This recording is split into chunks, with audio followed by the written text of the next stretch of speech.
আল্লাহ তাআলা 6 দিনে আকাশমণ্ডলী, পৃথিবী এবং এর মধ্যবর্তী যা কিছু রয়েছে সবকিছুই আল্লাহ তাআলা 6 দিনে সৃষ্টি করেছেন। সমস্ত কিছু সৃষ্টি করার পর আল্লাহ তাআলা আরশে গিয়ে বসে যান। তিনি পৃথিবী ও আকাশমণ্ডলীর সবকিছুই নিয়ন্ত্রণ করেন। আল্লাহ তাআলা পৃথিবীকে বিস্তৃত করেছেন, তাতে পর্বতমালা স্থাপন করেছেন। পৃথিবীতে আল্লাহ তাআলা সবকিছুই সুপরিমিতভাবে দিয়েছেন। এরপরে আল্লাহ তাআলা নূর অর্থাৎ জ্যোতি থেকে ফেরেশতাদের সৃষ্টি করলেন। এদের শরীর আলোয় গড়া, শুভ্র সুন্দর, নিঃশব্দ এদের পদসঞ্চার, দ্রুত এদের গতি। আল্লাহ তাআলার আদেশে এরা যেখানে খুশি যেতে পারেন। এদের দ্বারা আল্লাহ তাআলা সব কাজ করান। এরা সবসময় ইবাদতে মগ্ন থাকেন ও কৃতজ্ঞতা প্রকাশ করেন। ফেরেশতাদের দুঃখ সুখ বলে কোনো কিছুই নেই। এদের আহার নিদ্রা নেই। এদের আছে কেবল ইবাদত বন্দেগী ও আল্লাহর হুকুম পালন করার নির্দেশ। মানুষ সৃষ্টির পূর্বে ফেরেশতা ছাড়া নার অর্থাৎ অতুষ্ণ বায়ুর উত্তাপ থেকে আল্লাহ তাআলা জিন বলে একটি জাতি সৃষ্টি করলেন।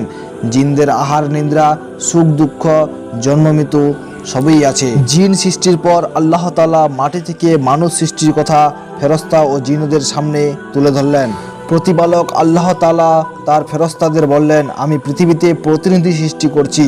তারা বলল, আপনি কি সেখানে এমন কাউকে সৃষ্টি করবেন যারা অশান্তি ও রক্তপাত ঘটাবে? আমরাই তো আপনার প্রশংসা ও ইবাদতের জন্য সবসময় তৈরি আছি। তিনি বললেন, আমি যা জানি তোমরা তা জানো না।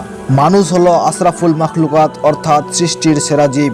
আল্লাহ কিভাবে মানুষ সৃষ্টি করলেন তা কোরআন শরীফে উল্লেখিত আছে।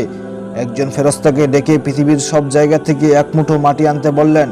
সেই শুষ্ক ঠনঠনে মাটি দিয়ে সর্বপ্রথম ছাঁচে ঢালা মানুষ আদমকে সৃষ্টি করলেন। তাতে সুন্দর অবয়ব দিলেন এবং তাতে রূহ অর্থাৎ আত্মার সঞ্চার করলেন। মাটির মানুষ প্রাণ পেয়ে তখন উচ্চারণ করল, আলহামদুলিল্লাহ, সমস্ত প্রশংসা আল্লাহ তাআলার। আল্লাহ তাআলা আদমের মধ্যে বস্তুজ্ঞান সঞ্চার করে তাতে আশরাফুল মখলুকাত অর্থাৎ সৃষ্টির সেরা জীব হিসেবে তৈরি করলেন। আল্লাহ তাআলা আদমকে যাবতীয় নাম শিক্ষা দিলেন এবং সেগুলো ফেরেশতাদের সামনে প্রদর্শন করলেন এবং বললেন, এগুলোর নাম আমাকে বলে দাও যদি তোমরা সত্যবাদী হও।